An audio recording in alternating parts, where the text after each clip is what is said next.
إن الحمد لله نحمده ونستعينه ونستغفره ونعوذ بالله من شرور أنفسنا ومن سيئات أعمالنا من يهده الله فلا مضل له ومن يضلل فلا هادي له وأشهد أن لا إله إلا الله وحده لا شريك له وأشهد أن محمدا عبده ورسوله اللهم صل وسلم وبارك على نبينا محمد صلى الله عليه وعلى آله وأصحابه ومن تبعهم بإحسان إلى يوم الدين أما بعد. Bersyukur kita kepada Allah atas karunia yang Allah limpahkan kepada kita pada siang yang berbahagia ini. Kita berjumpa dalam satu majelis untuk mempelajari agama Allah Jalla Jalaluhu. Semoga Allah memberikan kita ilmu nafi'ah.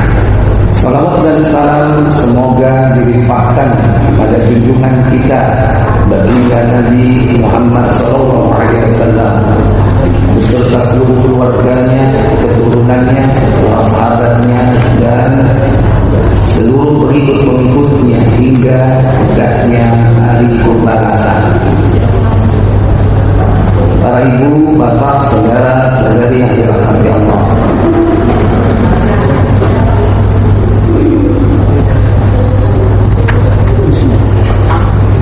Hari ini kita akan melanjutkan pembahasan kitab Riyadhus Shalihin sampai kepada hadis yang ke-62 bab tentang muraqabah.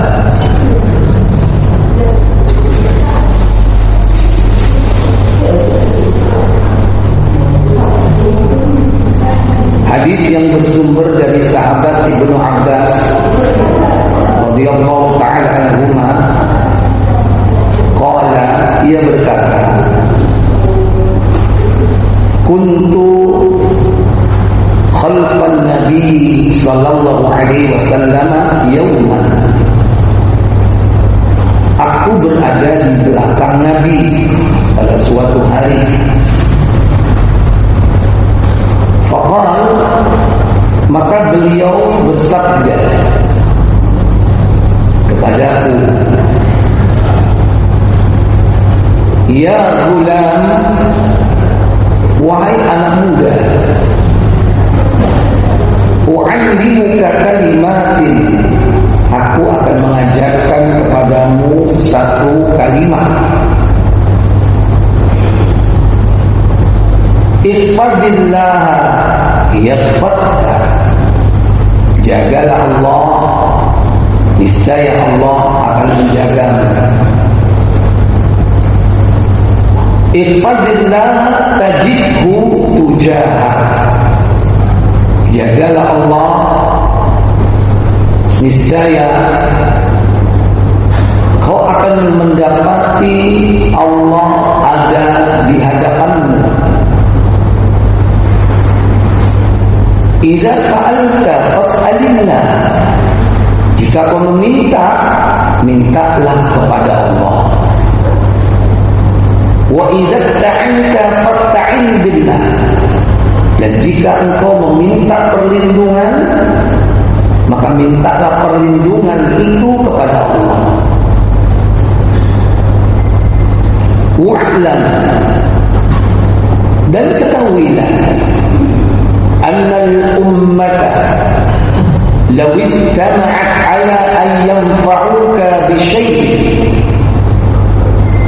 bahwasanya suatu kaum atau ummah seandainya mereka berkumpul hendak memberikan manfaat kepadamu,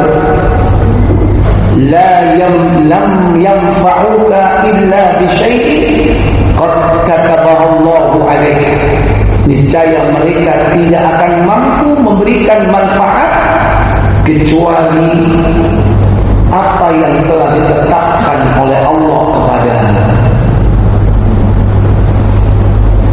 Wa in ittama'u 'ala an yadurruka bi syai'in, Dan sekiranya mereka berkumpul untuk melakukan suatu perbuatan yang dapat membahayakan kepadamu atau membahayakan dirimu, lam yadurruka illa bi syai'in qad katabahu Allahu 'alaik, niscaya mereka tidak akan sanggup memberikan madarat kecuali apa yang telah Allah tetapkan atasmu.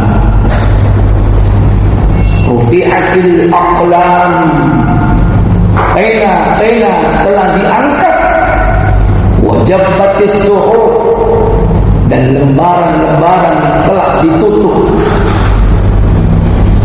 Rawahu Tirmidzi wa qala haditsun hasanun sahih. Dia mengatakan bahwa ini hadis yang derajatnya adalah hasan sahih. Wa fi riwayat ghairi Tirmidzi, di dalam riwayat selain Tirmidzi, Nabi mengatakan ihfazillah tajidhu amam, jagalah Allah, niscaya kau akan dapati Dia Allah ada di depanmu. Ta'arraf ila Allah fir raqa ya'rifka fis syiddah. Kenalilah Allah ketika dalam keadaan lapang, niscaya Dia akan mengenalimu dalam keadaan sempit. Wa'lam annama akhta'aka lam yakun liyusibaka. Ketahuilah bahwa apa yang luput darimu, niscaya dia tidak akan pernah menimpamu. Wa ma asabaka lam yakun liyukhti'ak, dan apa yang bakal menimpa dirimu, maka hal itu tidak akan luput darimu. Wa'lam anna an-nasra ma'as sabr. Ketahuilah bahwa pertolongan itu beserta kesabaran. Wa anna al-farja ma'al qarbi. Maka keterbebasan itu bersama penderitaan. Wa anna ma'al usri yusra, dan bahwa beserta kesulitan ada kemudahan.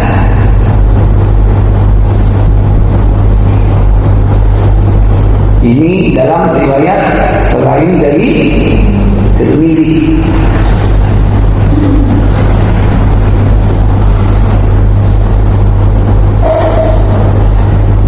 Di dalam Sahih At-Tirmidzi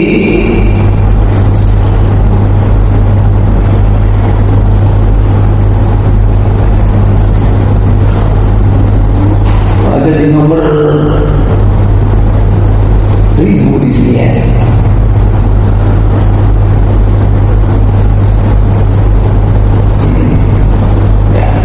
Coba kita cek ini.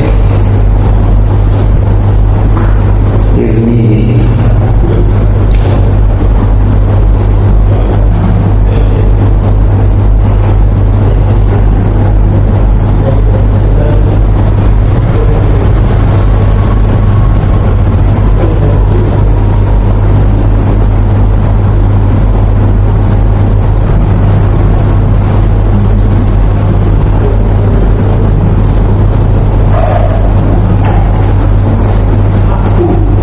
2516.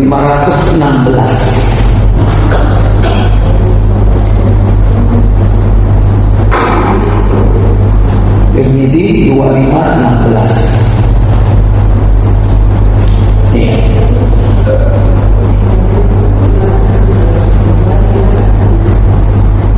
Iya. Benar ya? Baik. Baca dua. Tiga.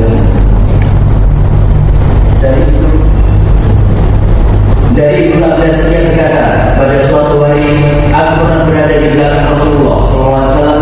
Kemudian beliau bersabda, hai anakku, hai nak, aku akan mengajarimu beberapa kalimat. Jagalah Allah, niscaya Dia akan menjagamu. Jagalah Allah, niscaya engkau akan menemuinya di hadapanmu. Bila engkau ingin meminta, mintalah kepada Allah. Dan bila engkau ingin meminta pertolongan, mintalah kepada Allah. Ketahuilah bahwa seandainya umat bersatu untuk memberi manfaat, niscaya mereka tidak akan mampu memberimu manfaat apapun selain apa yang telah Allah takdirkan untukmu. Dan seandainya bila mereka bersatu untuk membahayakanmu, mereka tidak akan mampu membahayakanmu sama sekali kecuali apa yang telah Allah takdirkan untukmu. Pengadilan telah diangkat dan benar-benar telah kering, takdir Allah telah ditetapkan. Iya, sama lebih sama. Kemudian Syekh Salim bin Al-Hilali dalam pensarahan hadis ini, beliau mengatakan, wa huwa hadithun 'azimun yatadammanu wasaya jami'atan wa qawaid kulliyah min ahammi umuriddin. Hadis ini merupakan hadis yang agung yang mencakup wasiat secara keseluruhan dan kaidah-kaidah yang menyeluruh akan pentingnya masalah agama. Hatta qala Ibnul Jauzi fi Saydul Khatir, maka berkata Ibnul Jauzi di dalam Saydul Khatir, tadabbartu hadzal hadis fa hasyad, aku telah mentadabburi hadis ini, bahwa aku telah menemukan beberapa perkara di mana perkara tersebut dapat menghilangkan yakni sifat jahil yang ada pada seseorang.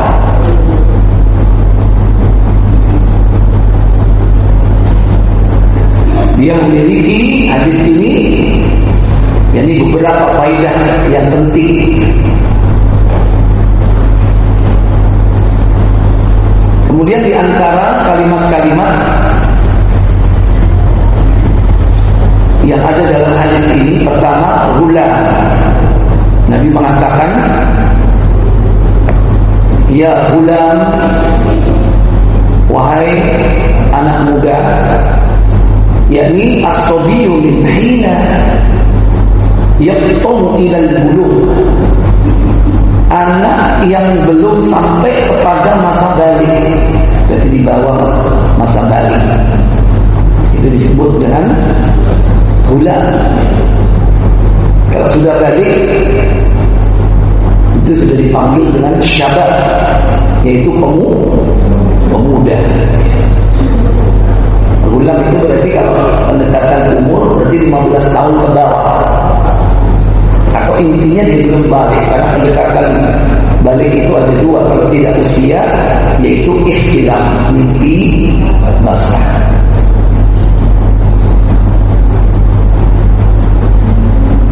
Kemudian kalimat jumi'atin lil qillah, jadi mengumpulkan yang sedikit. Berarti kalimat itu kumpulan dari kata. Bahkan di sini kalimat dengan kata jamak, berarti kalimat.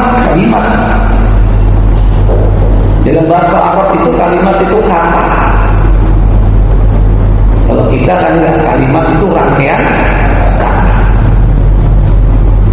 Tapi di sini dia disebut kalimat menurut pendekatan kita karena bentuknya jamak. Berarti ya tetap kumpulan kata. Litashil hifdhiha, beliau menyebutkan beberapa kalimat sebagai bentuk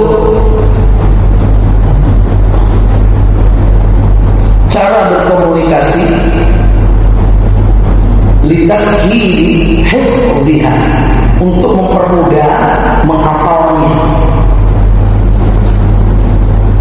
Jadi kalau dia disebutkan, aku ajarkan kepadamu beberapa kata untuk menjadi perhatian.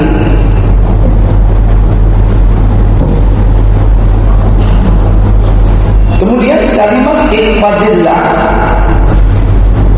jagalah Allah,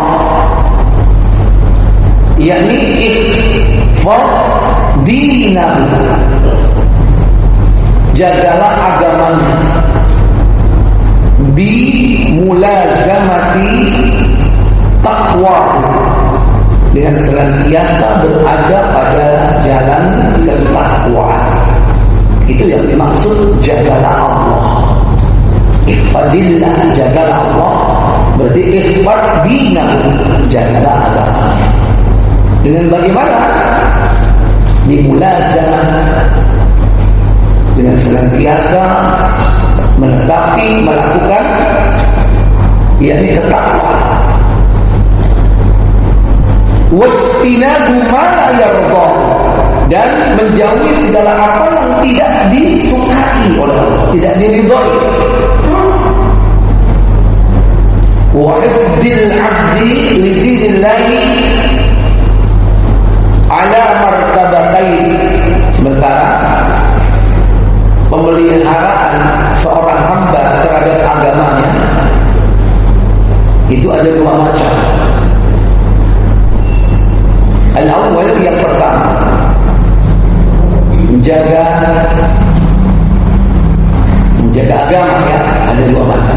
Hifdzu hududahu wa huquqahu wa awamirahu wa nawahaitahu ka hifdzis salawati was salati al-wusta, yaitu menjaga batasan-batasannya, hak-haknya, kemudian menjaga perintah-perintahnya serta apa yang dilarangnya. Kahifdzis sholawat, sebagaimana digambarkan seperti seseorang itu menjaga sholat.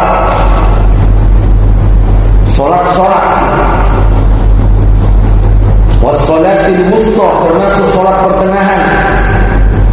Itu ada dalam surah Al-Baqarah 238. Kata Allah dalam surah 238 ayat 238, Hafizu 'alas salawati was salatil wusta wa qumu lillahi qanitin.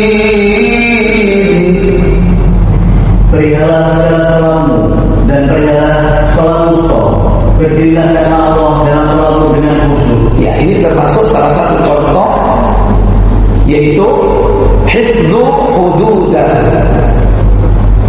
yakni menjaga batasan-batasan, menjaga hak. Wa hifdzul iman wa hifdzul wudu'i wal muhafadzatu 'alaihi. Di antaranya juga memelihara iman, itu berarti memelihara agama, dan itu makna ihfadillah, jagalah Allah. Jagalah Allah, jangan digambarkan bahwa Allah itu dijogo dari musuh. Allah nggak butuh penjagaan. Jadi jagalah Allah itu harus dijelaskan bahwa kita ini menjaga agama Allah untuk diri kita sendiri.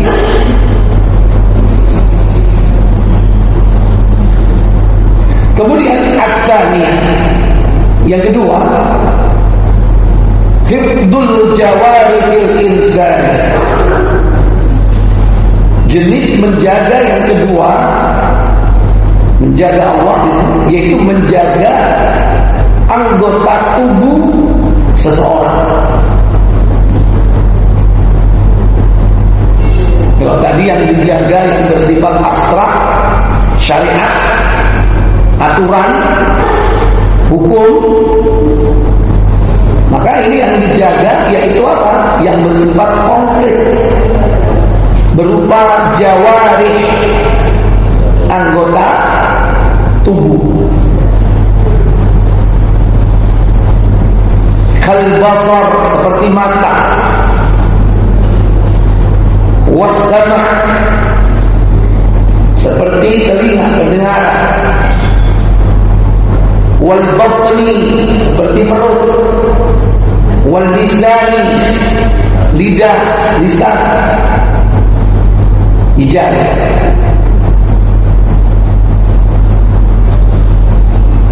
Menjaga bagian tubuh, mata, penglihatan, itu dari melihat yang tidak dihalalkan. Menjaga pendengaran, jangan sampai dipakai mendengarkan yang batil. Menjaga perut, jangan sampai dimasuki barang-barang haram.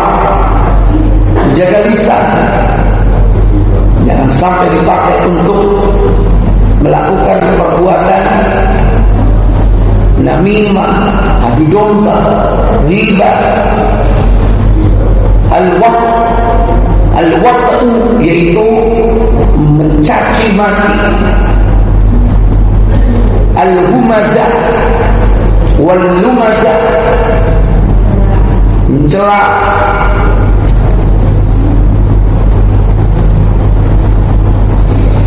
Kemudian kalimat yahfadka, niscaya Allah akan menjagamu. Ra'aka wa himaka, itu Allah akan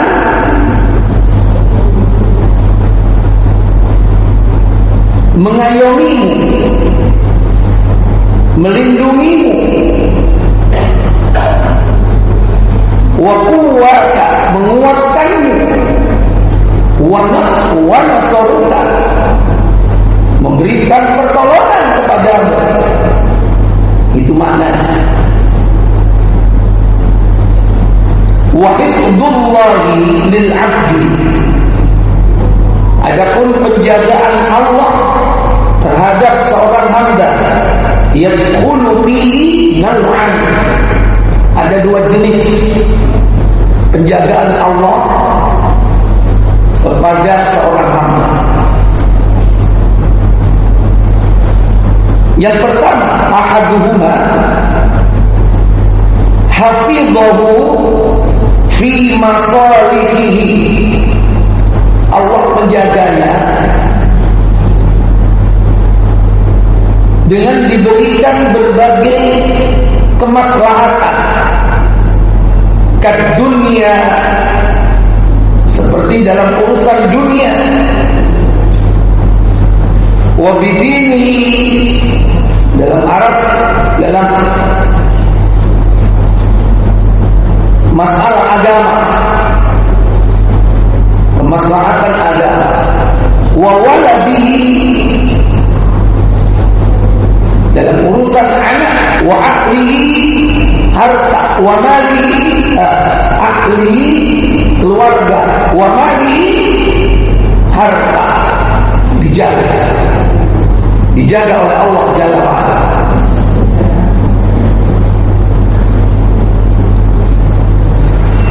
Kama qala Allah Ta'ala, sebagaimana firman Allah Ta'ala itu di dalam surah Ar-Ra'd,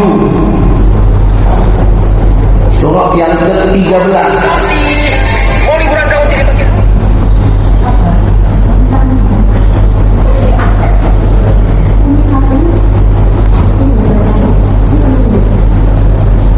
Yaitu pada ayat yang ke-11. Allah Jalla Jalaluh berfirman, lahu mu'aqibatun min bayni yadayhi wa min khalfihi yahfazunahu min amrillah, inna Allah la yughayyiru ma biqawmin hatta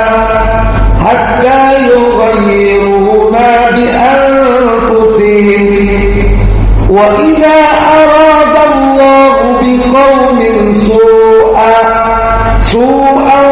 fala maraddalah wa ma lahum min dunihi min wal. Apa kata Allah? Bagi manusia ada malaikat-malaikat yang selalu hidupnya bergiliran, dibuka dan dibelakangnya. Mereka menjaganya atas perintah Allah. Sesungguhnya Allah tidak mengubah keadaan suatu kaum sehingga mereka mengubah keadaan yang ada pada diri mereka sendiri. Dan apabila Allah mengendaki keburukan terhadap suatu kaum, maka tak ada yang dapat menolongnya dan sekali-kali tidak ada pelindung bagi mereka selain Dia. Iya. Lahu mu'aqibatun min baini yadayhi. Bagi manusia ada malaikat-malaikat yang selalu mengikutinya secara bergiliran. Yaqfadunahu min amrillah. Di muka dan di belakangnya mereka menjaganya atas perintah Allah. Jadi ada malaikat yang hadir di dekat kita, itu malaikat yang menjaga. Di samping ada jin korin, ada malaikat yang juga memelihara, menjaga kita, membantu kita untuk menghadapi para korin tadi. Makanya kadang ada bisikan buruk, ada bisikan baik. Tuh kasihan tuh. Seberani. Ternyata yang mau nyebrang, laki atau perempuan? Perempuan. Muda atau tua?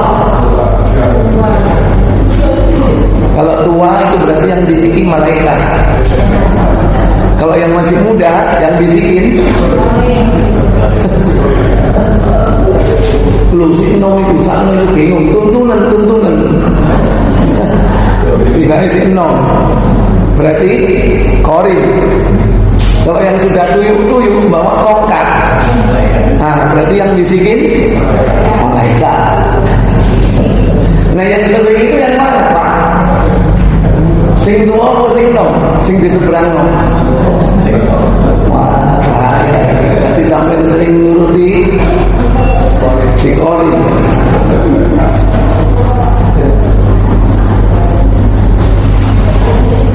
Baik.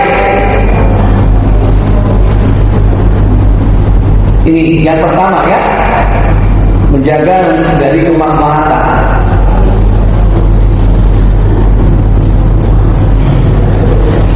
Al-thani, yang kedua, hifdzullahi lil-'abdi fi dinihi wa imanihi wa yahfadhuhu min asy-syubuhat al-mudallah,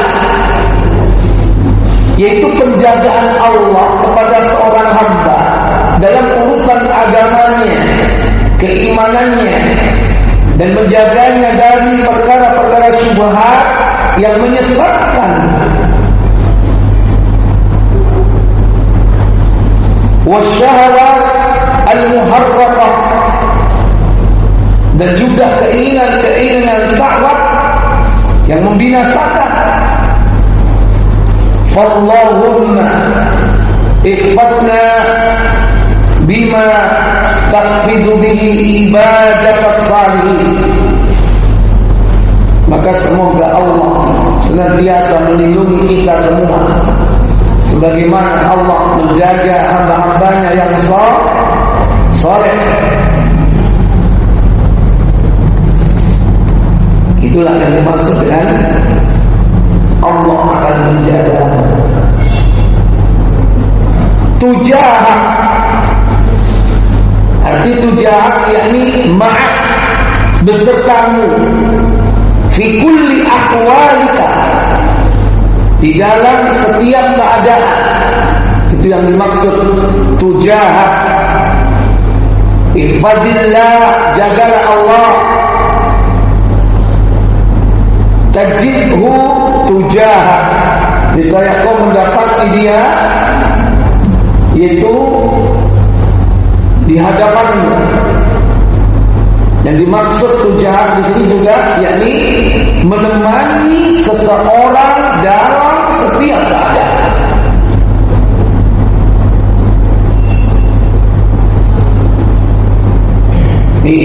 Demikian pula yahutuka wa yansuruka wa yaqaduka, memelihara, menolong dan menjaga.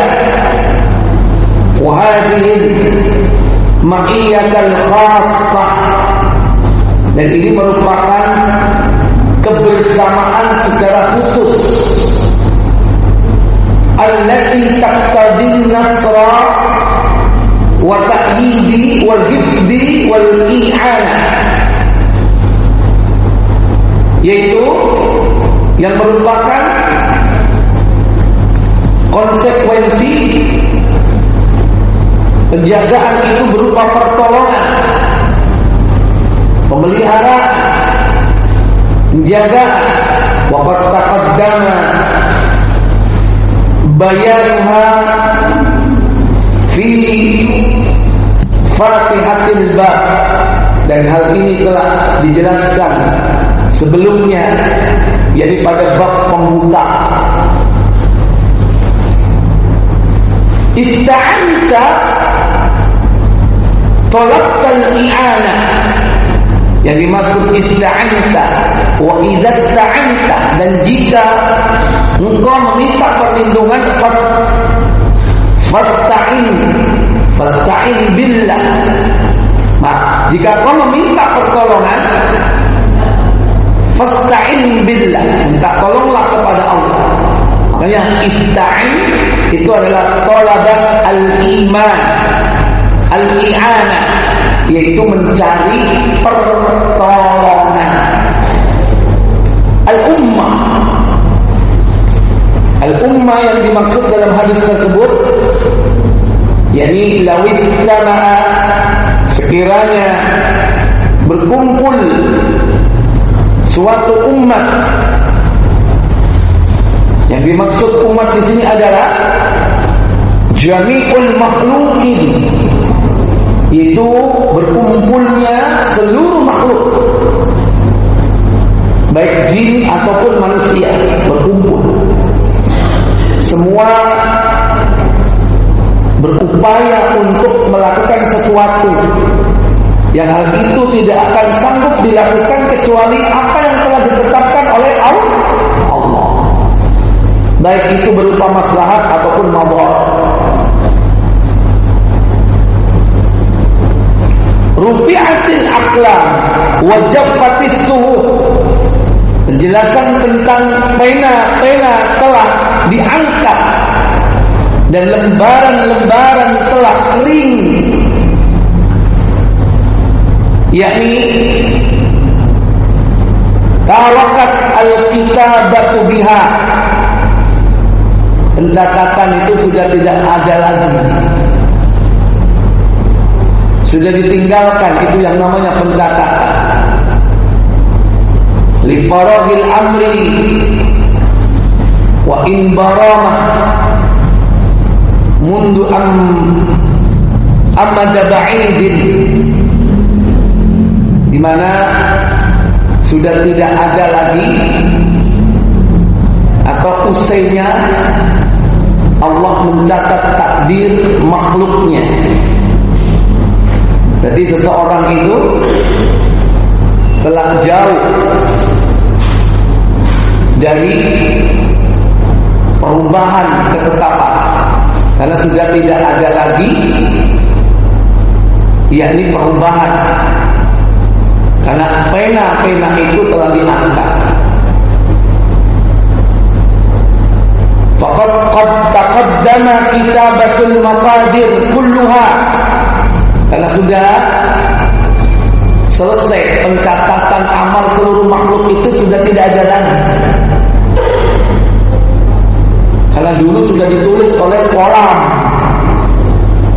Karena Allah menciptakan makhluk pertama adalah apa? Kolam. Kemudian kolam itu mencatat seluruh catatan tadi makhluknya. Buka itu ilmi Tirmidzi 2155 Tirmidzi manual aja.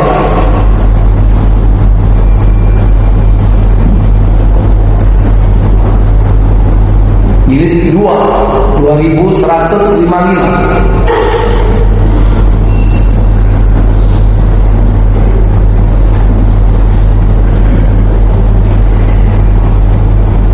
Yang Nabi Musa menceritakan kepada kami, Abu Daud At-Tayalisi menceritakan kepada kami, Abdul Wahid bin Sulaim menceritakan kepada kami. Ia berkata, aku pernah datang ke kota Makkah. Di sana aku bertemu dengan Atha bin Abu Rabah. Lalu aku berkata kepadanya, wahai Abu Muhammad, penduduk Basrah banyak yang memperbincangkan tentang masalah qadar. Ia berkata, wahai putraku, apakah kamu membaca Al-Quran? Aku menjawab, ya. Ia kembali berkata, bacalah surat Az-Zukhruf. Aku pun membaca, amin. Demikian Al-Quran yang menerangkan, sesungguhnya kami menjadikan Al-Quran dalam bahasa Arab supaya kau memahaminya. Dan sesungguhnya Al-Quran itu ada dalam induk Al-Kitab di sisi Allah adalah benar-benar tinggi nilainya. Dan umat banyak mengandung hikmah. Az-Zukhruf 43. Terus ayat 4. Dia lalu bertanya, tahukah kamu apa yang dimaksud dengan umul kitab? Aku menjawab, Allah dan seluruhnya yang mengetahuinya. Dia berkata, ia adalah kitab yang ditulis Allah sebelum dia menciptakan langit dan bumi. Di dalamnya telah ditetapkan bahwa Fir'aun termasuk penghuni neraka. Padahal Fir'aunnya belum dicipta. Terus di dalamnya juga telah tercatat firman Allah, binasalah kedua tangan Abu Lahab, dan sesungguhnya dia adalah binasa. Tabbat yada Abi. Padahal Abu Lahab belum dicipta saat itu. Sudah ditetapkan bahwa dia akan masuk neraka. Terus atau berkata, aku lalu bertemu dengan Walid bin Ubadah bin As-Samit, sahabat Rasulullah, kemudian bertanya kepadanya, apa wasiat ayahmu ketika ia akan meninggal dunia? Ia menjawab, ayahmu memanggilmu dan berkata kepadaku, wahai putraku, bertakwalah kepada Allah. Ketahuilah bahwa hidupmu tidak akan dikatakan oleh bertakwa kepada Allah hingga kamu beriman kepada Allah dan kepada seluruh takdirnya, dan beriman kepada seluruh takdirnya. Terus yang baik atau yang buruk. Jika kamu meninggal dunia dalam keadaan tidak beriman kepada itu semua, maka kamu akan masuk neraka. Aku pernah mendengar Rasulullah SAW bersabda, apa sabda beliau? Sesungguhnya makhluk yang pertama diciptakan oleh Allah adalah kolam atau pena. Terus ayahku lalu berkata, tulislah. Allah berfirman, untuk tulislah. Apa kata kolam? Ia menjawab, apa yang harus aku tulis? Mada aktub. Apa yang harus aku tulis? Ayahku menjawab, tulislah tentang qadar, apa yang telah lalu dan apa yang akan terjadi hingga hari akhir. Uktubil maqadir al-khalaiq ma huwa qatilun ilal abad. Mulai dari awal sampai akhir. Dan itu ditulis 50.000 tahun sebelum Allah menciptakan langit dan bumi. Baca Muslim Tabiki di nomor 2200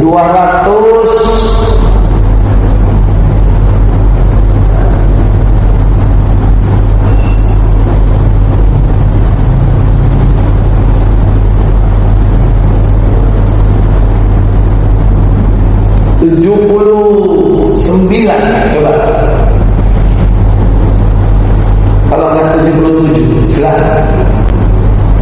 Dari Abdullah bin Umar katanya Rasulullah SAW bersabda, segala-galanya telah ditetapkan dengan suatu ketetapan takdir yang tak dapat diubah lagi hingga sampai kepada kelemahan dan ketampilan. Ya. Terus 77. cukup. Itu 77 ya, bukan itu ya. Silakan. Dari Abdullah bin Amr bin As radhiyallahu anhu katanya dia mendengar Rasulullah SAW bersabda, Allah Ta'ala ketetapan takdir bagi seluruh makhluk 50.000 tahun sebelum diciptakannya langit dan bumi. Iya. Kataballahul maqadiral khalaiqi, Allah telah menetapkan ketetapan takdir seluruh makhluknya bi khamsina alfasana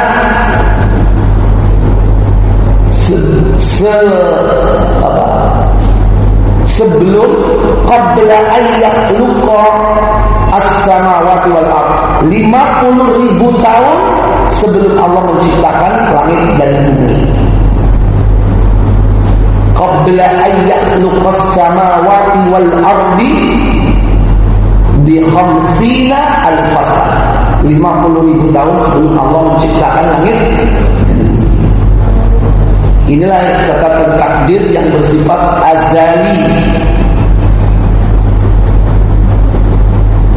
Ada nanti yang rinci, yaitu yang bersifat al-umri. Al-umri itu ketika bayi usia 120 hari, dan itu tidak ada perubahan. Baik, buka Muslim 2273.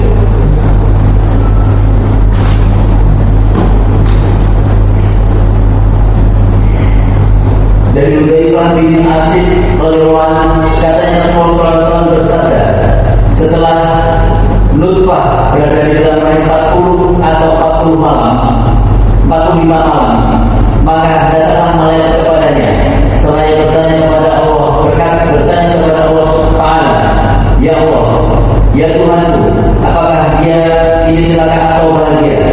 Maka isinya salah satu di antara keduanya. Tanya, apakah dia laki-laki atau perempuan? Maka tulisnya salah satu di antara keduanya. Kemudian ditulisnya pada amalan serta hasil amalnya, ajalnya dan rezekinya. Kemudian bukunya dilipat. Lalu bukunya dilipat, bukunya ditutup, tidak diapakan? Tidak ditambah dan tidak dikurangi. Tidak ditambah dan tidak dikurangi. Gak ada amandemen, gak ada perubahan, tetap. Ya, apa yang sudah ditetapkan itu. Baik, berarti apa? Pena sudah diangkat, atau tinta sudah kering, atau lembaran tulisan itu sudah kering sama. Jadi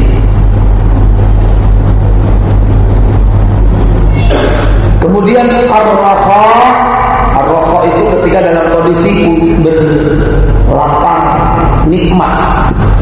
Ar-raha kan di situ disebutkan ya'rifkallah fil raha.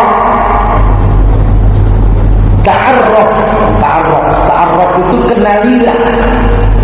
Ta'arraf ilallah, kenalilah Allah fil raha, dalam keadaan lapang ketika kau mendapatkan kenikmatan.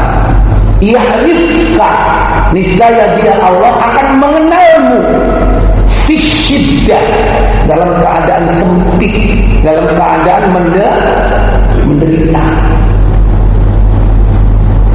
Wajayena lali nang Allah, ya Allah lali nek wayang pas gak enak. Tapi orang kan enggak wayayena lali Allah, tapi wayang gak enak menungsone baru eling, nggak mau kenal. Awal ketika dia dapat nikmat. Kemudian al-kharja, yaitu al-khuruju minal ghammi wal karbi, keluar dari kesengsaraan dan penderitaan, itu al-kharj.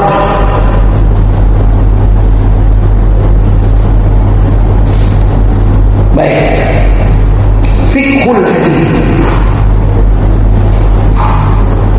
Dari hadis ini kita akan mendapatkan beberapa faedah atau fikih hadis.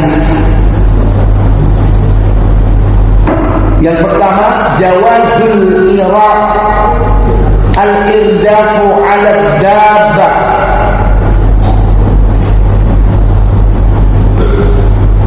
Al-dabbah faqad ardafa Rasulullah sallallahu alaihi wasallam aidan mu'adan ala himari afir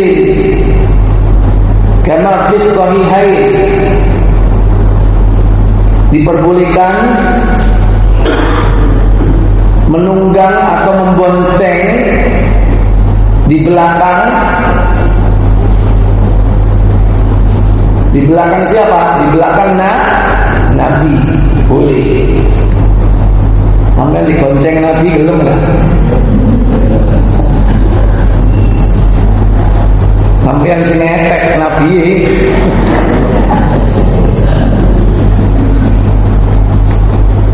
Boleh. Sebagaimana Mu'adz bin Jabal sambil dibonceng di belakang dikasih nasihat itu tadi.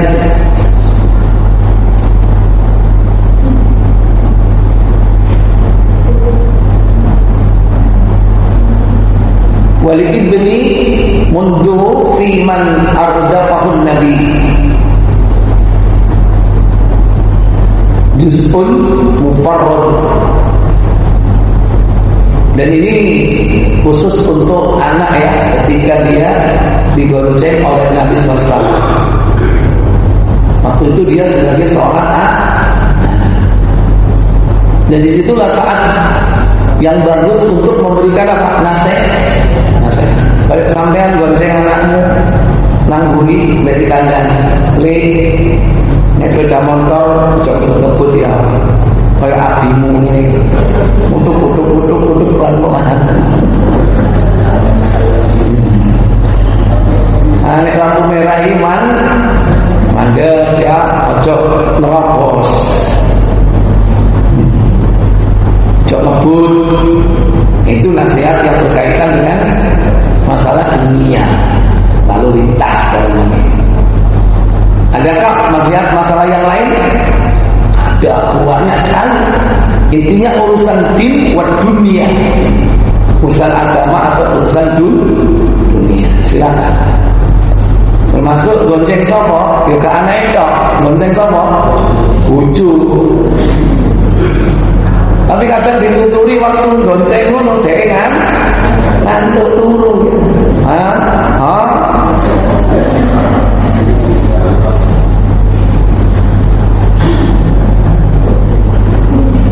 Baik, yang kedua, istiqbabu ta'limin nas al-ilma an-nafi' bil kalamin mukhtasar al-mufid al-jami'.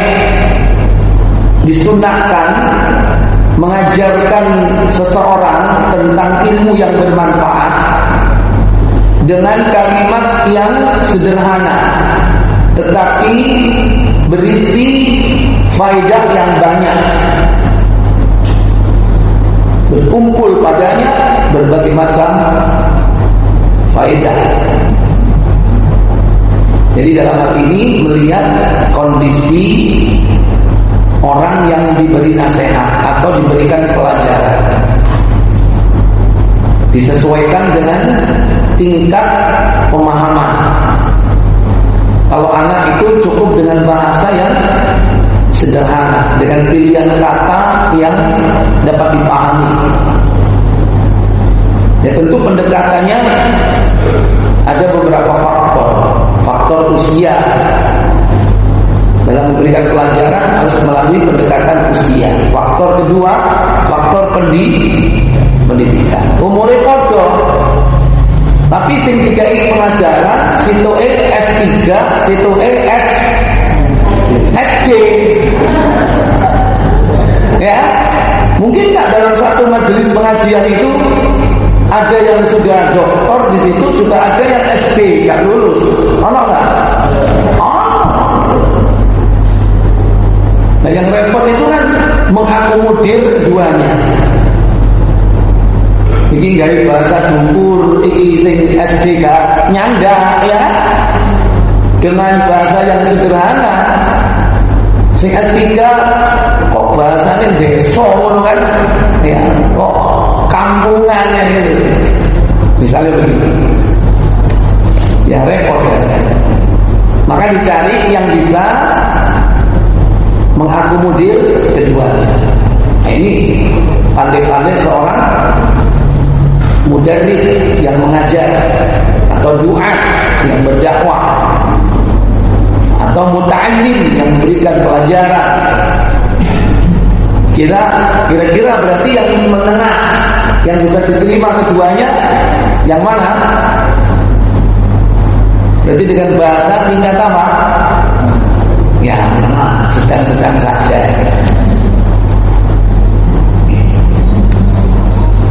Yang ketiga, al-harsu ala nasyiatul muslimin, lianna at-ta'lima fi as-saghri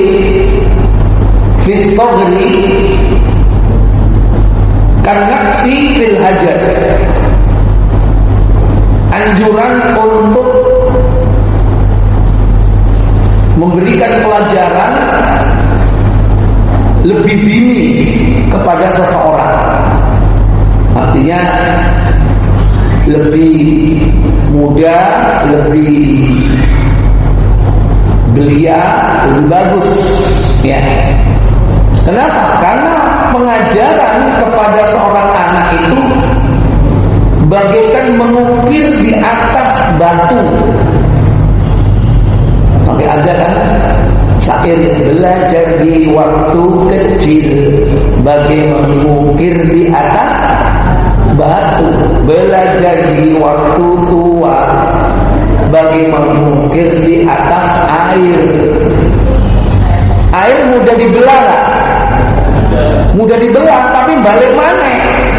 Ngajari orang tua itu gampang, tapi ya gampang lali. Ngajari arek cilik angel, tapi nek wis begitu mancep. Salah masuk. Satu mancep anak kecil ya. Jadi kan memahat di atas batu. Coba memahat air gimana? Empuk, gampang. Makanya ngajari orang tua itu cepet ya, cepet bisa ya cepet. Saya diajari aja mentanya orang tahun, kok nang ngomong selalu. Tapi ngajari hari ini ya kan cuma angel ya, harus telaten, sabar, diulang-ulang. Kadang angelnya itu bukan anaknya yang angel, tapi apa? Orang yang ngajar yang nggak ngerti metode. Nah itu. Baik. Kemudian yang keempat, alal alim ayyas tafiri intiba'a talibal ilmi wa yarghabu fi dhalika bimulaqafah. Jadi bagi seorang pengajar, hendaklah dia memberikan dampak terhadap pengajarannya bagi orang yang menuntut ilmu, yaitu dengan cara metode yang lembut, karena itu yang dicintai, yang disukai oleh anak.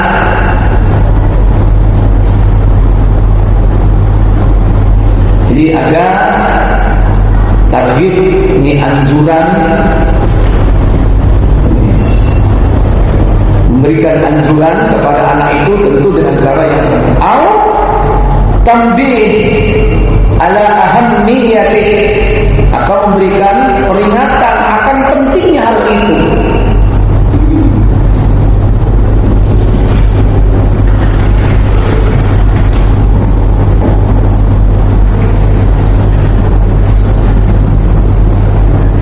Ada anak-anak itu juga butuh ya peringatan, atau perlu ada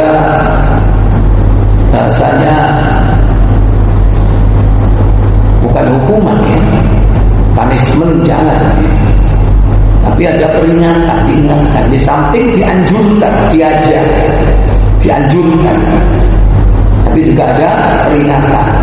Peringatan dalam hal ini bukan mengancam, tapi diberikan perasaan untuk takut kepada Allah Tabaraka wa Ta'ala jika dia melanggar hukum. Itu perlu. Maka para ulama dulu untuk memberikan pengajaran secara psikis agar mereka itu tidak berakhlak buruk atau gampang melakukan pelanggaran, itu dianjurkan memasang rotan digantung di rumah. Jadi rotan untuk mukul ya. Bahasanya kalau dulu kan bahasa apa? Penjalin untuk jilid itu digantung aja di rumah. Untuk membawa efek psikologis. Nek maksudnya nek nakal-nakal kan tak samblek gitu. Walaupun itu tidak pernah dilakukan, tapi digantung. Cukup rotan aja, jok celurit, DJ. Mana itu lah hobi apa itu? Celurit yang digantung itu DJ lagi, lain lagi. Atau yang digantung senjata-senjata tajam, bukan. Jadi itu apa? Membawa efek psikologis agar anak itu beradab, beretika, takut melakukan suatu perbuatan yang menyimpang.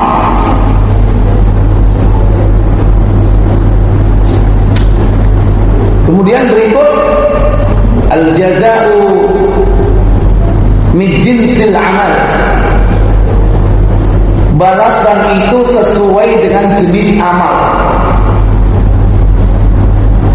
Sebagaimana dalam hadis tersebut, faman hafizallaha hafizahu, maka barang siapa yang menjaga Allah, Allah akan menjaganya. Ini berarti apa? Al-jaza'u min jinsil amal atau li jinsil amal. Balasan sesuai dengan perbuatan amal.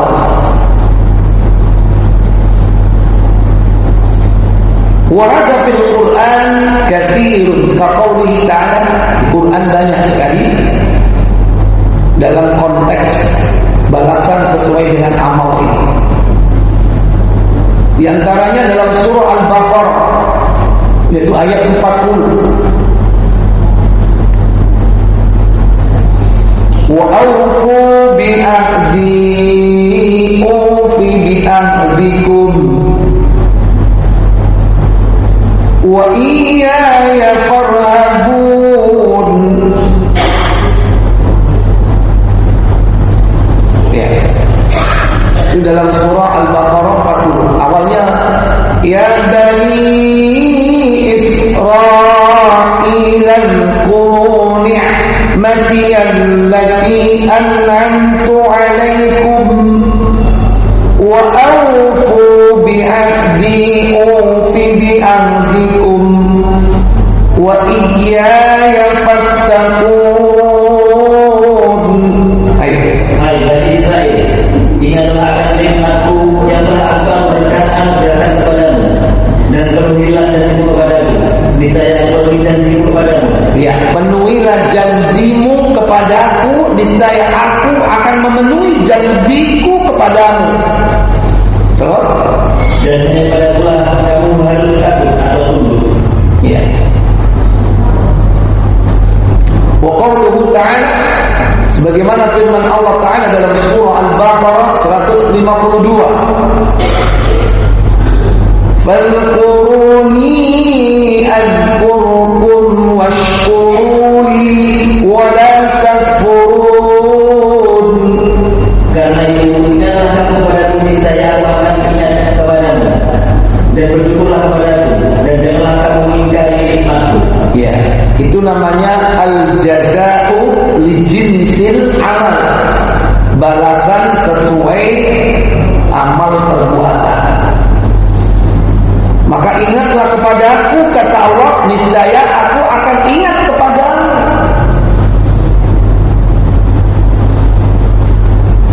Wa qauluhu ta'ala, juga firman Allah Ta'ala,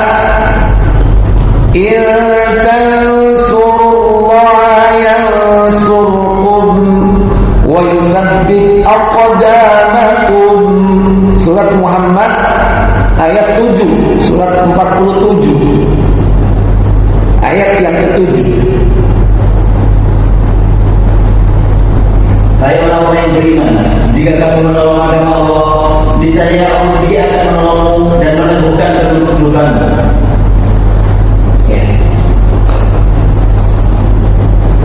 Intan surullah, jika kau menolong Allah di sini menolong apa? Menolong agamanya. Apakah Allah perlu ditolong? Allah tidak perlu ditolong.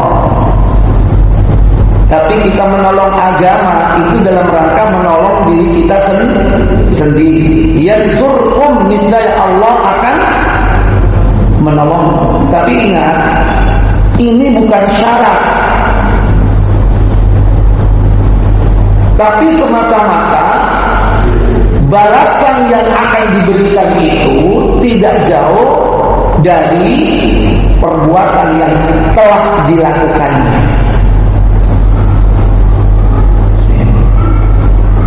Bukan berarti apa? Dijadikan sebagai syarat untuk melakukan kebaikan.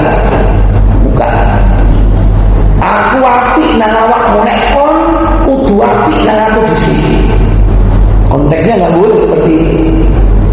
Berarti itu seakan-akan menjadi syarat.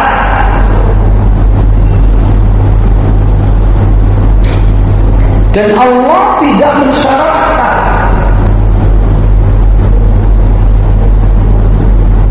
Ketika Allah mengatakan, ingatlah kamu kepadaku, itu bukan berarti itu syarat yang harus kau lakukan supaya aku ingat kepadamu. Bukan. Tapi ingatlah kau kepadaku, itu untuk kepentinganmu gitu. Kepentingan. Karena orang yang bersyukur, wa may yashkur fa innama yashkuru li nafsi. Bersyukurlah kepadaku. Siapa yang bersyukur, maka sebetulnya dia bersyukur kepada dirimu sendiri. Itu maksudnya. Karena Allah gak butuh diingat. Allah gak butuh.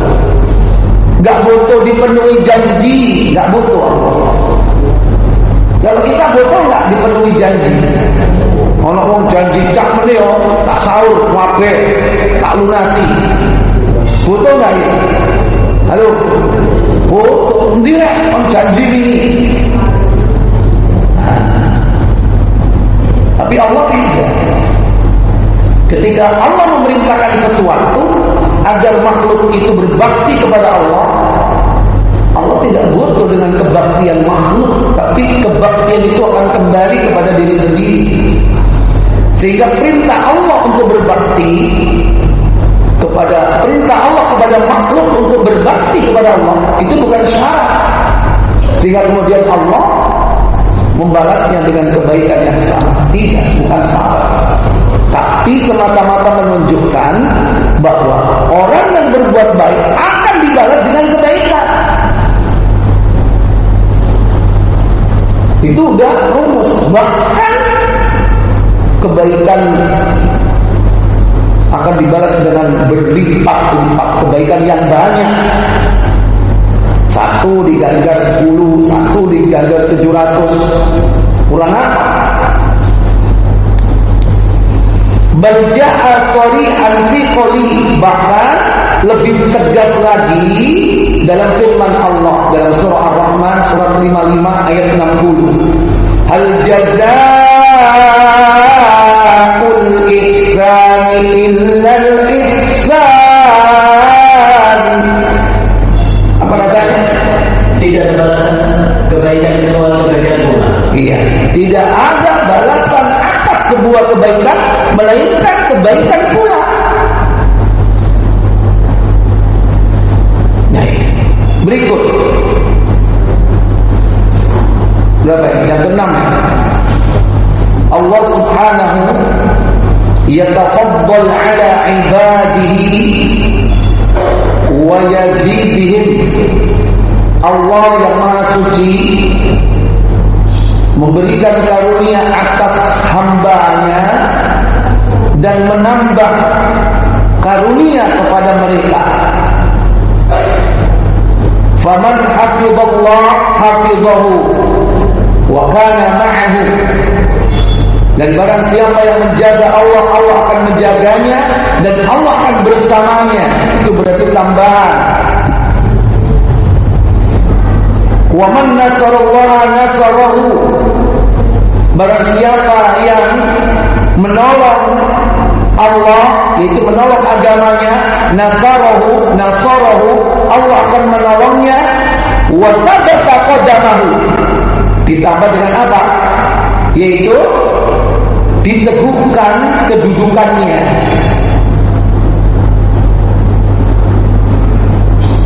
Itu tadi, intan surullah yansurkum wa yusabbit aqdamakum.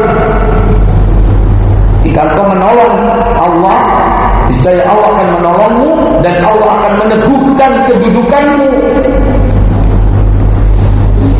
Wa hadzal asl fi mu'amalatillahi li'ibadihi sharih fi qawlihi. Dan ini merupakan, dan ini adalah dasar dalam bermuamalah antara Allah dan hambanya. Ada transaksi, muamalah, interaksi ya, antara Allah dan hamba. Jelas sebagaimana firman Allah dalam surah Ibrahim ayat 7. Allah akan menambah, yakni kebaikan itu kepada hamba-Nya. Wa in ta'azzana rabbukum la in syakartum la azidannakum wa la in kafartum inna adabi lasyadid. Apa katanya? Sesungguhnya jika kamu bersyukur, pasti kami akan menambah nikmat kepadamu. Dan jika kamu mengingkari nikmatku, maka sesungguhnya azabku sangat pedih. Ya. Jadi ketika seseorang itu berbuat baik, akan dibalas dengan kebaikan. Nah, perbuatan baik itu bentuk dari rasa syukur kita kepada Allah. Maka Allah akan memberikan kebaikan yang berlebih. Kalau tambahannya, dia berbuat baik mungkin nilainya 10.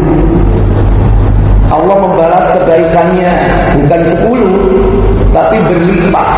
Itu namanya dia wujudkan rasa syukurnya kepada Allah dengan berbuat baik.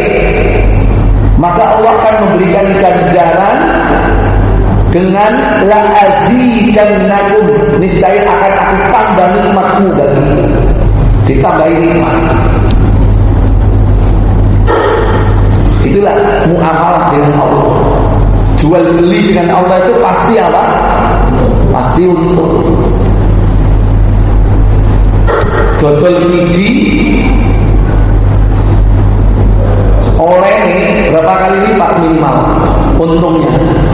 10 minimal. Ono enggak dodolan beras untung 10 kali lipat? Hah? Enggak sampai. 2 kali lipat.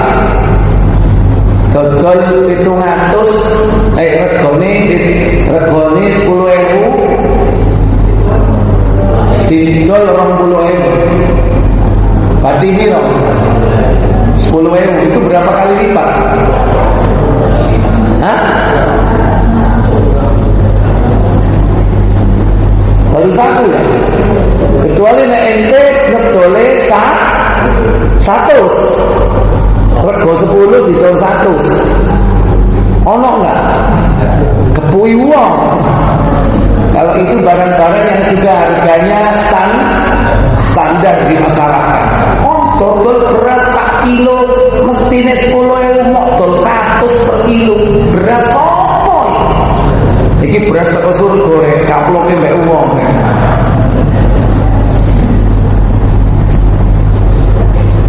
Beda dengan jual beli dengan Allah. Baik. Berikut, yang bagi 'alal 'abdi an yaqifa an hududillahi fala yata'addaha. Hendaklah bagi seorang hamba mencukupkan dirinya terhadap aturan-aturan ketetapan Allah, jangan melampaui dan melanggarnya. Wa ya'dhamuha, hendaklah ia mengagungkannya. Wa yastaslimu li amri rabbih zahiran wa batinan, dan hendaklah dia berserah diri terhadap urusan Rabb-nya secara zahir maupun batin. Jadi mencukupkan diri dengan aturan Allah itu sudah cukup.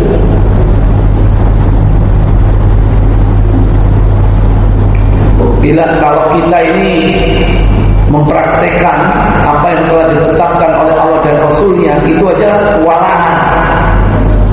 Cukupkanlah diri kita dengan apa yang diajarkan Allah dan Rasul. Allah mengajarkan kita ibadah, ya udah ibadah yang Allah ajarkan itu aja ditambah-tambahin.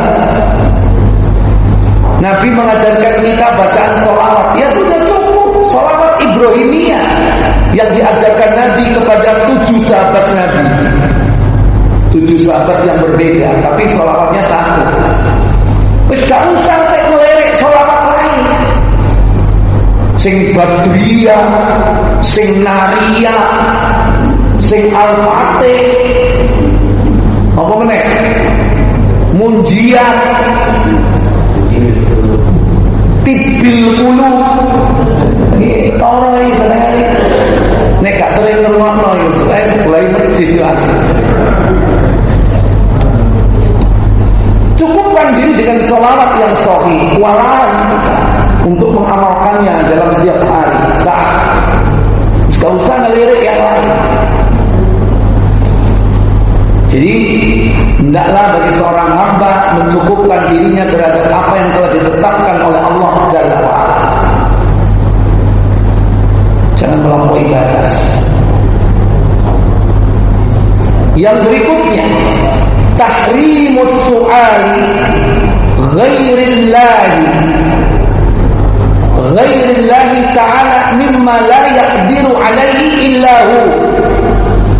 Diharamkan meminta kepada selain Allah tentang perkara yang tidak mampu dilakukan oleh siapapun kecuali Allah yang mampu. Gak boleh minta kepada selain Allah. Kalau yang mampu itu hanya Allah yang melakukannya.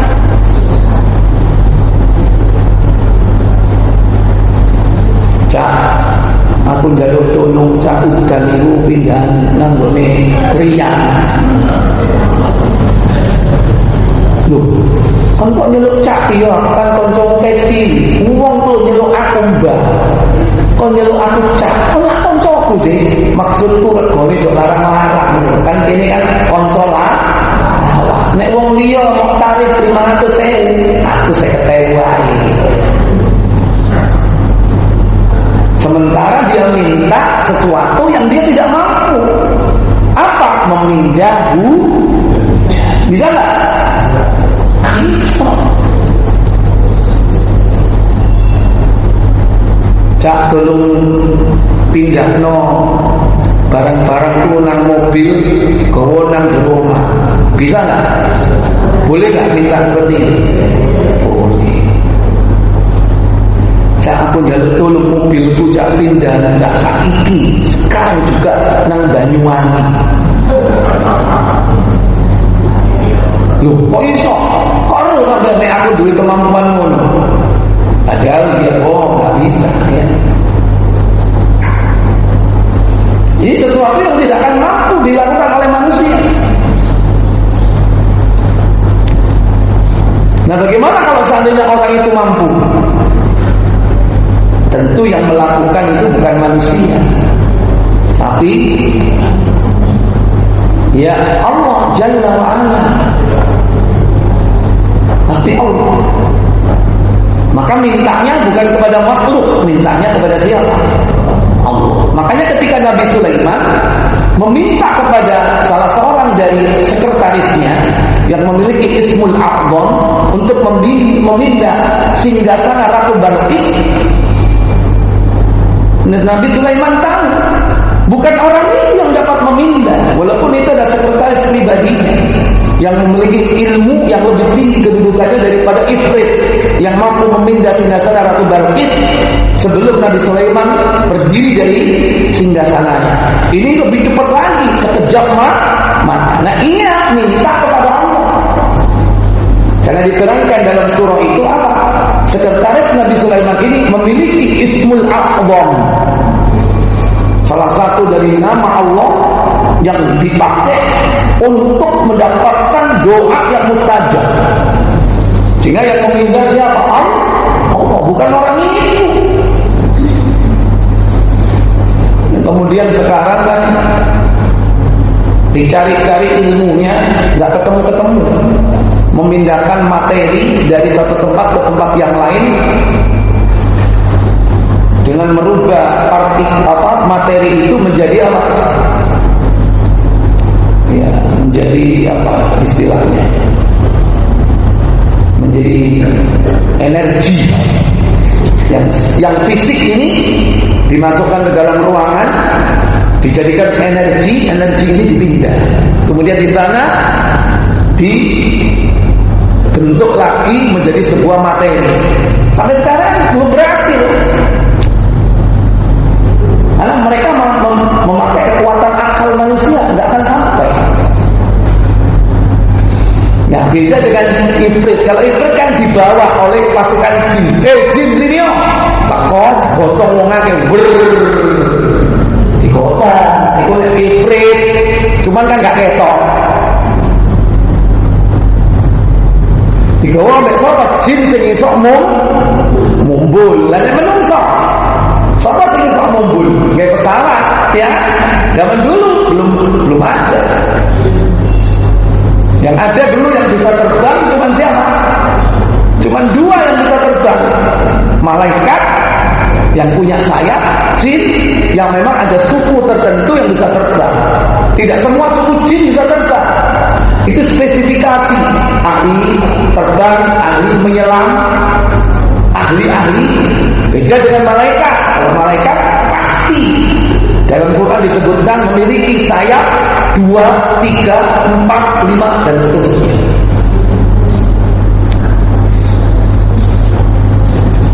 Baik. Jadi itu. Jadi tidak boleh. Amma ma jarrat alaihi 'adatan nas, adapun perkara-perkara yang bisa dilakukan oleh seseorang, ayyata'awanu, di mana mereka bisa saling tolong menolong, ayyata'awanu fihi mimma yaqdiruna alaihi, dalam perkara-perkara yang manusia mampu melakukannya, fala mani'a min su'alihim, maka tidak ada halangan bagi seorang itu untuk meminta.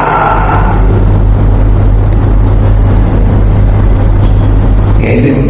Tapi kalau yang tadi tidak bisa, la yaqdiru alaihi illa hu. Seperti apa? Karizki wasyifa wal maghfirah wal nasr ghairiha. Kalau yang mampu itu hanya Allah, seperti memberikan rizki, kesembuhan, ampunan, hanya Allah. Bah sepurona aku balik, aku ingin mateni wong. Minta ampunan kepada siapa? Manusia. Akhirnya ketika dia salah alamat dalam meminta ampunan, dimanfaatkan. Ya wis tak ampuni, tapi kon kudunya dia ana duit sakmini. Dan terjadilah surat pengampunan dosa. Dilakukan oleh siapa? Kelompok orang-orang Nasrani. Dan diikuti oleh orang Islam, kelompok Sufia. Diawali dengan kon kudu baiat, kon kudu nurut, donga gak iso nyampe nek gak bayangno wajahku. Soalnya aku duwe channel khusus. Channel khusus sih. Oh nek gak melalui aku gak iso. Makanya kon kudu subscribe dulu dan tekan like, ya kan? Nah itu registrasi dulu ya untuk dibaiat. Baru kemudian kau nanti nyampe ke Allah. Termasuk kalau kamu taubat, datanglah kepada. Nah ini dimanfaatkan sama dia. Dosamu apa? Iki tarife sakmene. Dosamu iku tarife sakmene. Ada gripnya ya. Itu. Berikut. Ma fi ilmi Allah Ta'ala. Apa yang di dalam ilmu Allah Ta'ala, atau ma athbatahu subhanahu fi ummil kitab, atau apa yang telah ditetapkan oleh Allah yang Maha Suci dalam kitabnya, ummul kitab, yaitu Al-Quran. Sabata la yatabaddala wa la yataghayyara wa la yansakha. Apa yang telah ditetapkan itu tidak akan bisa diganti, tidak akan bisa dipilah dan dipilih, tidak akan bisa dihapus. Wa ma waqa'a wa ma sayaqa kulluh bi ilmihi ta'ala. Maka apa yang terjadi dan apa yang akan terjadi, semua itu dalam lingkup pengetahuan ilmu Allah. Jadi apa yang terangkum dalam ilmu Allah itu dari apa yang telah ditetapkannya dalam umul kitab. Umul kitab bisa disebut itu adalah Lauhul Mahfuz.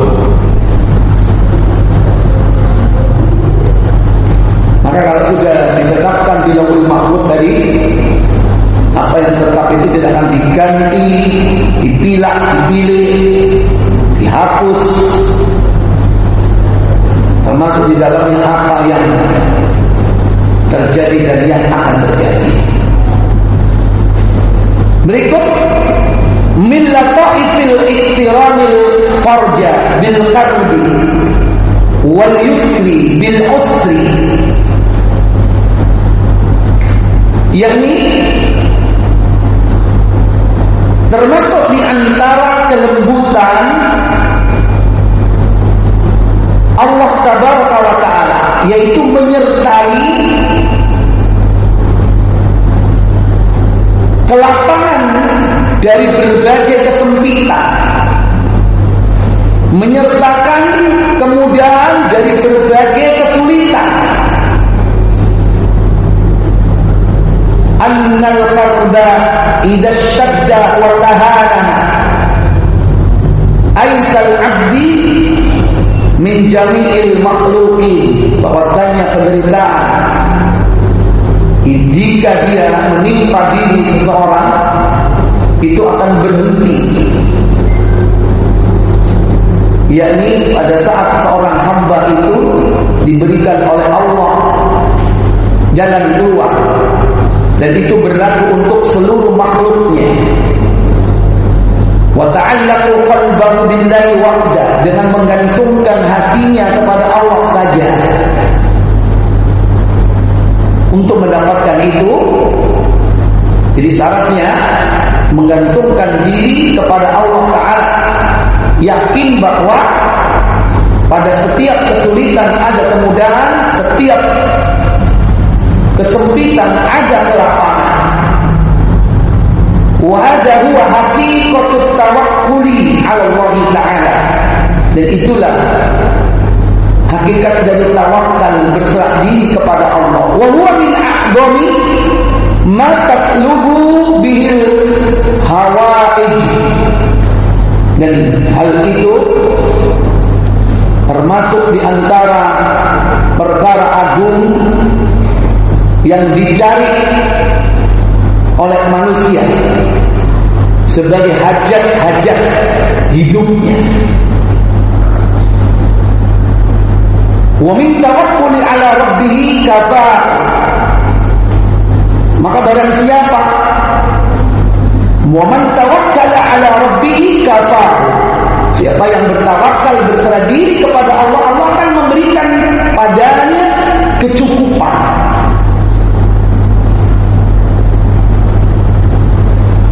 Bagaimana firman Allah dalam surah At-Talaq surat 65 ayat 3, "Wa may yatawakkal 'ala Allahi fa huwa hasbuh."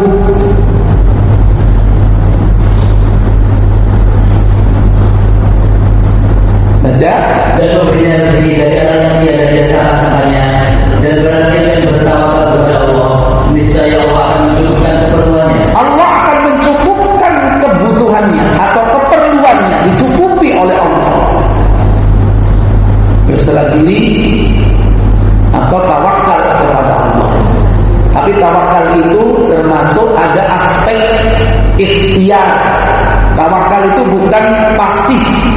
Tawakal itu harus aktif, sebagaimana burung sebagai makhluk yang sangat bertawakal, dia pun setiap pagi terbang mencari karunia Allah.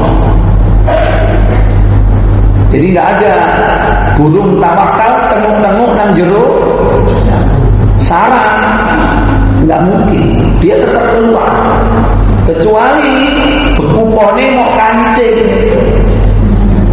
Ya kan? Coba nggak mau kancing, metu nggak doroi? Metu, boleh pangan dhewe. Bisa jadi harus cari makan nggak balik. Ya, oh bagi juragan pelit, ngei mangan saulan pisang, aku tak milih. Coba kalau dikasih tiap hari jagung, ya. Balik nggak? Balik, pasti. Makanya burung-burung merpati yang di depan Masjid Nabawi dan dekat Masjidil Haram masih ada kan? Masih ada. Soalnya ada wong sing mangan. Nah, yang memberi makan hakikatnya Allah. Cuma Allah menggerakkan orang itu, menggerakkan orang yang memberi makan dan yang jualan. Apa itu jadi?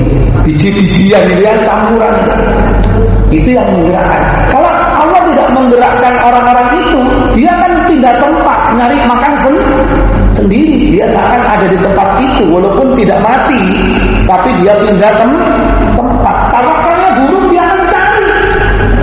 Tentu cari yang mudah. Mudah bagi burung itu apa? Ya mungkin yang didapatkan dengan terbang pendek, ya, bukan terbang jauh. Kalau terbang jauh itu pindah karena memang apa? Ya mungkin yang dicari adalah yang banyak rezekinya tempat itu. Makanya ono manuk sing goleki pangan ku sampai puluhan kilometer terbang. Ada nggak? Tapi ada burung yang memang cari makannya itu jaraknya, radiusnya pendek-pendek. Contoh ado-adone itu tren itu sing garai. Nah, buat kepentingan apa? Jujuan, baru diculno, ya kan? Mulai gor sampai sido kari, ya. Coba kalau nggak ada itu, paling ya sekitar sini sido kari, nggak akan jauh. Tapi bahkan ada burung yang nyari rezeki itu antar pulau, bahkan ada yang migrasi antar benua. Ada itu memang, nah, itu burung-burung tertentu. Tapi mereka tidak diam, bergerak, dan itulah ikhtiar, dan itulah makhluk yang bertawakal kepada Allah Jalla wa'ala. Ane menungso yo ngono, tawakali yo kadang nyambut gawe gak atu-atu. Tapi orang sing nyambut gawe gak iso cedek kudu waduh. Nang ndi? Ada yang senangnya begitu. Ada yang senangnya gak usah atu-atu ngeluntek kae nang situ aja, gak usah atu-atu lapuk oleh pangan sampai nang luar negeri. Tapi yang penting bergerak, itu bagian dari tawakal kepada Allah Tabaraka wa Ta'ala. Berikut, ajzul khalaiqi kullun wa iftiqarihim ila Allah. Lemahnya makhluk-makhluk ciptaan Allah keseluruhannya atau secara keseluruhan, semua itu sangat membutuhkan Allah. Jadi mereka itu sangat butuh kepada Allah. Kenapa? Allah menciptakan kita dan makhluk yang lain dalam keadaan apa? Ajuz, lemah.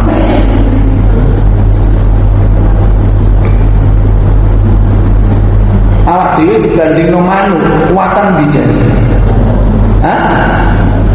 Kuatan burungnya sebetulnya. Secara umum memang makhluk itu lemah dibandingkan dengan sang pencipta. Tapi lemahnya makhluk itu bertingkat-tingkat. Ya.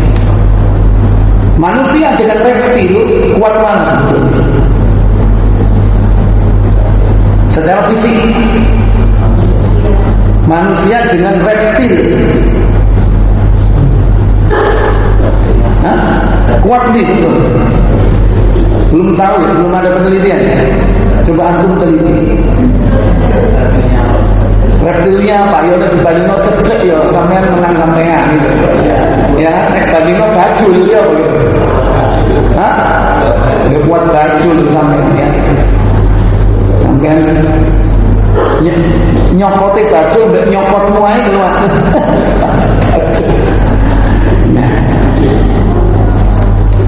Ya secara umum makhluk itu lemah, sangat bergantung kepada Allah. Semua bergantung kepada Allah.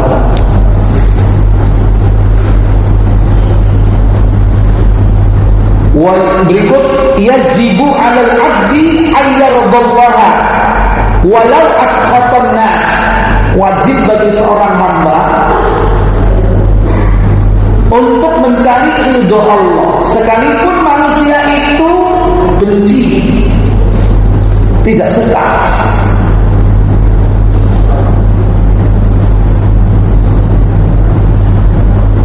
Kira-kira mencari ridho Allah tapi dimusuhi manusia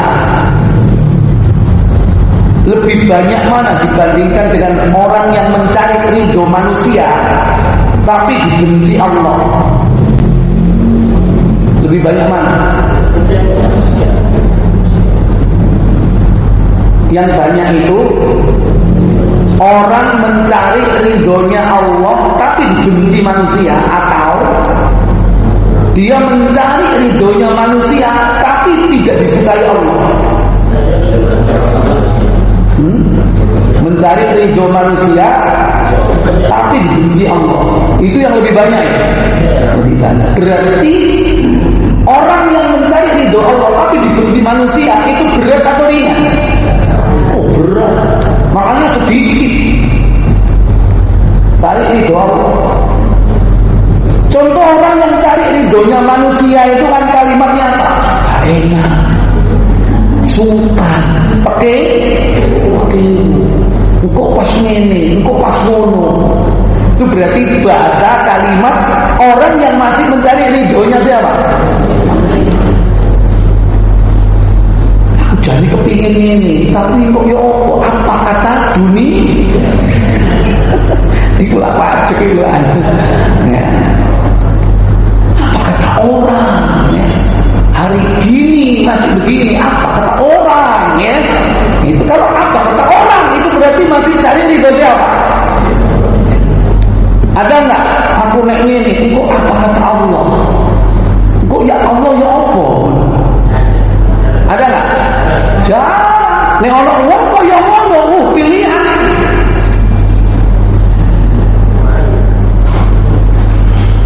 Seorang ibu dan anak ketika ngoplos susu di zaman Umar bin Khattab, ya, ibunya udah oplosan aja, kan nggak ada yang tahu, nggak ada yang tahu. Umar aja nggak tahu. Kata anaknya, iya Bu, nggak ada orang tahu. Umar juga nggak tahu. Tapi bagaimana dengan Allah? Ya, itu kerungu Umar bin Khattab ngope dulu arek iki luar biasa ini wong wedok iki. Anaknya perempuan seperti ini. Itu berarti muqarrabahnya luar biasa seperti ini. Makanya langsung ditekani Umar bin Khattab didadekno mantu, diradekno ambek Abdullah bin Umar. Jadi situlah nanti ada keturunan Umar bin Abdul Aziz. Ngono golek mantu itu, golek mantu sing jujur. Ojo ukur mantuku pinter itu. Iku pinter nang rasa ngentikan itu. Ya. Tuku 1,5 kilo mulai nggo 2 kilo ya. Sing dilebokno nang timbangan iku mek 1,5 kilo, tapi tangan sebelah kene iki nglebokno nang gone keranjane. Ngono malah dianggap hebat kon mantuku ya kan.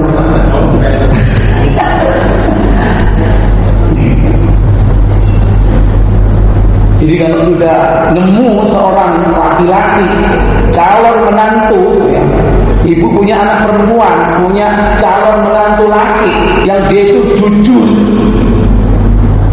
luar biasa. Cari seperti itu.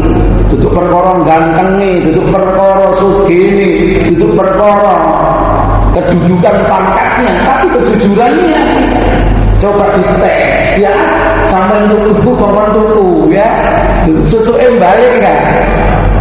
Hah? Masih 500. Nek 500 rupiah gelem apa maneh? Ustaz nek 500 dibalik, 500 retis dibalik no Ustaz. Tapi nek ya enggak. Ya dites lagi ya, dengan segala metode dites. Tapi enggak ada lah orang nyari mantu dites dulu sama calon mertua. Halo, sampean tes enggak? Sampean selidiki enggak sembayangi nang ndi?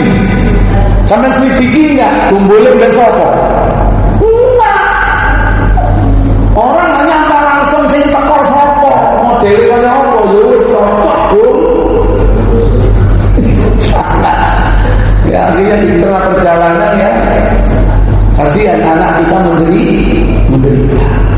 menderita bukan karena tidak cukup harta, tapi menderita batinnya karena jauh dari Allah. Apalagi nanti keitangan barang kalau sudah seperti itu nggak jujur, sembarang kali bisa dia lakukan kalau dia nggak jujur. Karena inti dari segala kebaikan itu adalah kejujuran.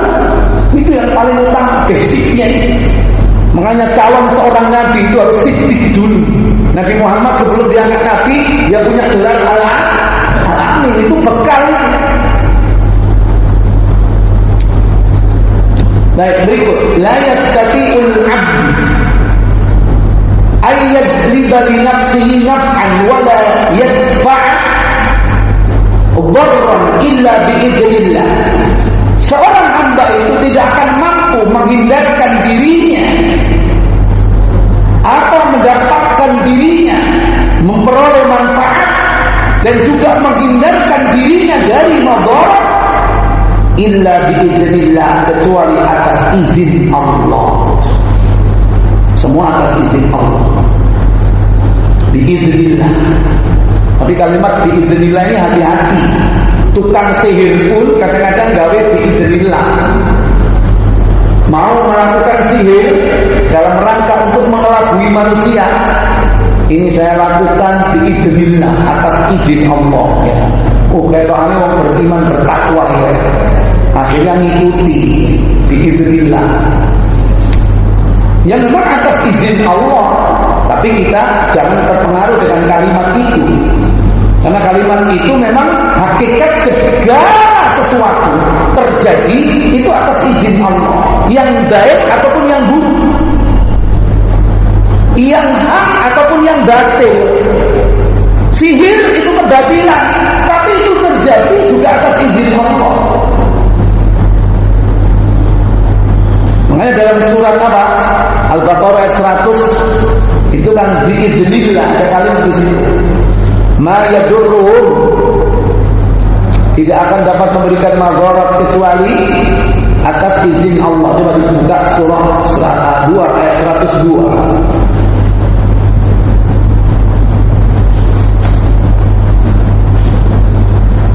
واتبعوا ما تتلو الشياطين على ملك سليمان وما كفر سليمان ولكن الشياطين كفروا يعلمون الناس السحر وما أنزل على الملكين ببابل هاروت وماروت وما يعلمان من أحد حتى يقولا إنما نحن فتنة فلا تكفر فيتعلمون منهما ما يفرقون به بين المرء وزوجه وما هم بضارين به من أحد إلا بإذن الله ويتعلمون ما يضرهم ولا ينفعهم ولقد علموا لمن اشتراه ما له في الآخرة من خلاق ولبئس ما شروا به أنفسهم لو كانوا يعلمون. Apa katanya? Dan mereka mengikuti apa yang dibaca oleh setan-setan pada masa kerajaan Sulaiman, dan mereka mengatakan bahwa Sulaiman itu mengerjakan sihir. Padahal Sulaiman tidak kafir, tidak mengerjakan sihir. Hanya setan-setan itulah yang kafir mengerjakan sihir. Mereka mengajarkan sihir kepada manusia, dan apa yang diturunkan kepada dua malaikat dari negeri Babil, yaitu Harut dan Marut.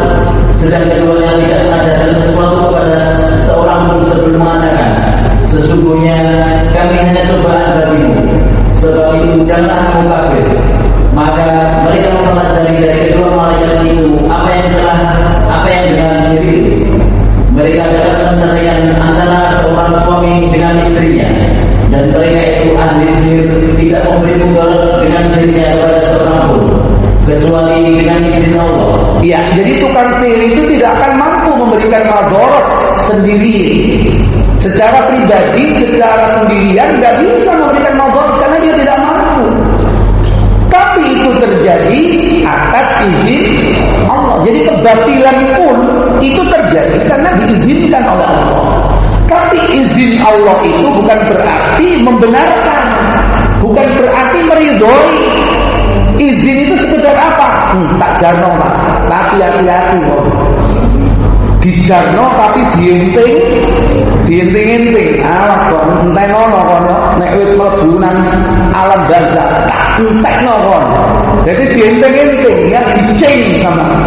Tapi dibiarkan sama Allah. Jadi biiznillah itu bisa yang baik, bisa yang buruk. Jadi izin Allah itu biasa, bukan berarti diberi izin ini atas izin Allah. Berarti saya diberi izin sama Allah, berarti Allah sayang sama aku. Enggak lah, wong itu sihir kok. Gak mungkin Allah sayang sama tukang sihir. Allah mengizinkan itu, Allah membiarkan. Tapi kalau diinting-inting, diancam. Ya, diulangi. Dan sihir itu, tukang sihir itu tidaklah dapat memberikan madarat kecuali, dan mereka itu ahli sihir tidak memberi madarat dengan sihirnya kepada seorang pun kecuali dengan seizin Allah. Dan mereka mempelajari sesuatu yang memberi madarat kepadanya dan tidak memberi manfaat. Demi sesungguhnya mereka telah meyakini bahwa barang siapa yang bertanya kitab Allah dengan sihir itu, tiadalah baginya keuntungan di akhirat. Dan amat adalah perbuatan mereka menjual dirinya dengan sihir kalau mereka mengetahui. Iya. Baik, berikut. Makarul makiri, makar yang dilakukan oleh orang-orang yang membuat makar. Wa in kakaru, seandainya hal itu banyak yang melakukannya, la yahiku illa bi ahlihi ma lam yuqaddirullahu bala'a lil 'abdi, maka hal itu tidak lantas menjadikan bahwa apa yang dilakukan itu benar, dan itu tidak akan bisa dilakukan kecuali bagi ahlinya, dan tidak akan sanggup mereka mampu mendatangkan bala kepada hamba Allah Taala. Jadi itu hanya tipuan bagi orang-orang kafir dan ahli berbuat maksiat. Seakan-akan dia mampu melakukan itu, padahal jelas ini malam yuqaddirullahul bala'a lil 'abdi, padahal mereka itu tidak sanggup, tidak akan mampu memberikan bencana sedikit pun bagi yakni hamba-hamba Allah. Biasanya makar itu berlaku ya bagi kelompok mereka sendiri. Makanya kelompok-kelompok tenaga dalam, kenapa kok ketika didekati mental itu ya sak kelompoknya dewi. Begitu dengan orang lain nggak bisa, nggak makan. Makanya kadang-kadang itu hanya apa? Berlaku secara intern. Itu disodok gak tembus sih. Coba orang liya apa nyodok, ya bolong. Tapi kalau kelompoknya yang melakukan, karena sak grup, karena sudah disetting sama jin. Al-imanu bil qadri, berikut, keimanan kepada takdir hakun wajibun 'alal 'abdi, adalah hak dan wajib yang di atas seorang hamba. Jadi apa yang sudah ditakdirkan oleh Allah itu pasti terjadi. Iman kepada takdir itu bagian daripada rukun iman, dan termasuk rukun iman yang keenam. Jika dia manusia tidak percaya kepada takdir Allah, maka pasti dia akan keluar dari agama Islam, murtad. Yang terakhir, al-jihadu fi sabilillah yahtaju ila sabri wa tsabat. Berjihad di jalan Allah itu sangat-sangat membutuhkan kesabaran dan keteguhan. Faman sadara dhafara wa intasara kama qala Allah Ta'ala. Maka barang siapa yang bersabar dalam menghadapi berbagai macam ujian jahat, dia jihad fi sabilillah, maka Allah akan memberikan pertolongan. Sebagaimana firman Allah Ta'ala dalam surah Al-Anfal, surah yang ke-8, yaitu pada ayat yang ke-66. Allah Jalla Jalaluh berfirman, فَإِنْ مِنْكُمْ مِئَةٌ صَابِرَةٌ يَغْلِبُوا مِئَتَيْنِ وَإِنْ يَكُنْ مِنْكُمْ أَلْفٌ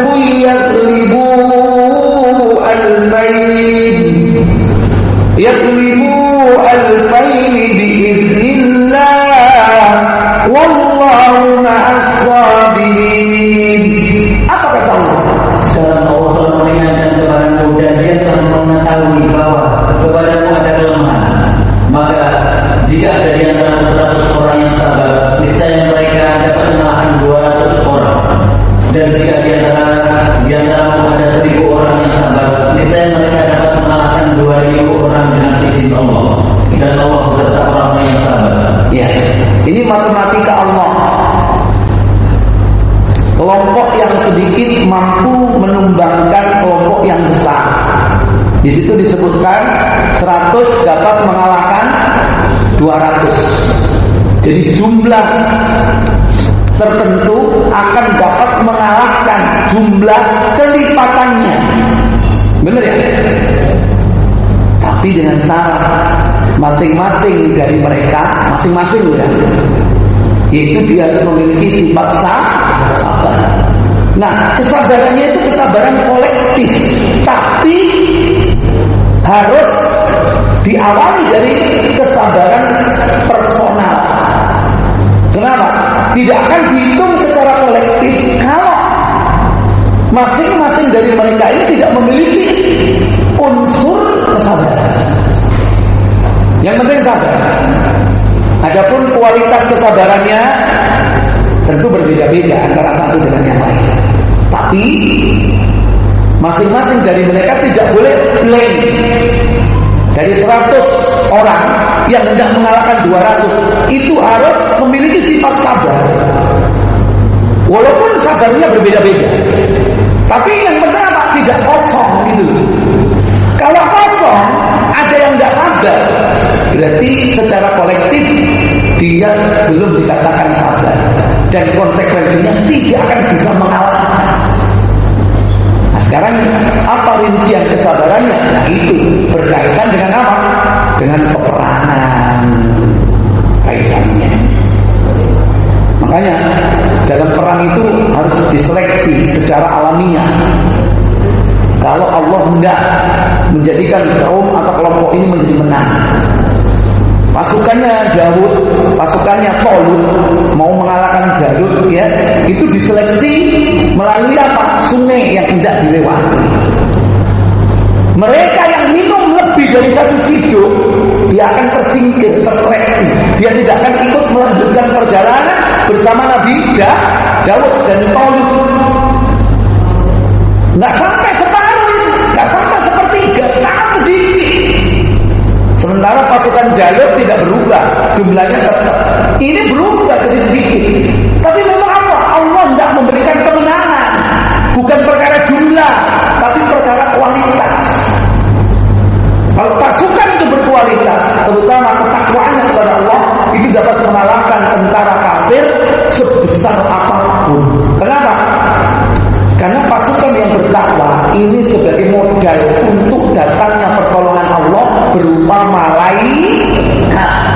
Nek malaikat aja ditakoi, sapa sing perang menang melawan malaikat? Ada nggak?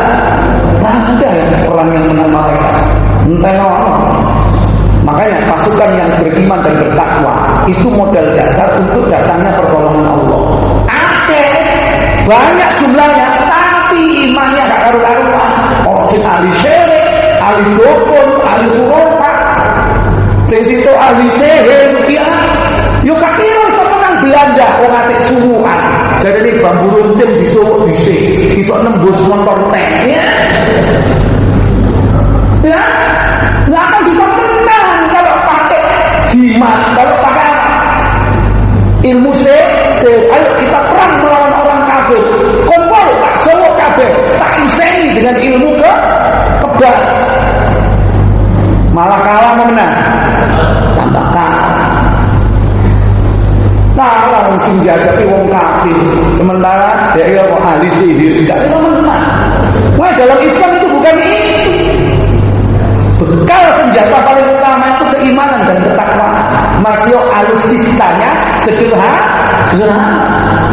Alusista canggih, jumlah banyak, tapi peminum khamr, pezina, entek sama orang kafir yang jumlahnya sedikit, tapi mereka dibantu oleh syaitan. Baik, saya pikir cukup sampai di sini. Semoga bermanfaat untuk kita semua. Selamat untuk melaksanakan ibadah bulan Ramadan. Marhaban syahrul mubarak. Semoga kita dimudahkan untuk melaksanakan ibadah di dalam bulan yang penuh berkah sampai akhir bulan Ramadan. Ya, insya Allah untuk Ramadan masih ada kajian atau enggak, Bu? Libur sebulan ya. Berarti ketemu April insyaallah.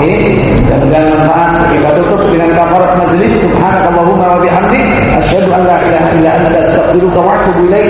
Wassalamualaikum warahmatullahi wabarakatuh.